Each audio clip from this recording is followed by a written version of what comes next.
Help! The Spirit leads Paul. After Paul and Barnabas had been in Antioch for a while, they decided to go back again to visit the churches and see how the believers there were doing. But they couldn't agree on who should go with them. They had a sharp argument and finally went their separate ways. So Barnabas took one man and visited some of the churches, while Paul and a man named Silas visited the other churches.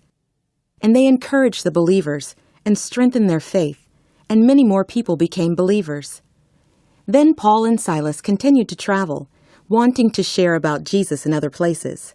On one occasion, they were trying to go to a different province, but God's Spirit didn't allow them to. That night, Paul had a vision. He saw a man from a place called Macedonia, begging him and saying, "Come and help us." So then they realized that God was calling them to share the message in Macedonia. So they traveled there and stayed for a while. One day, they went outside the city to find a place where people gathered to pray. They saw a group of women, and one of these women was named Lydia.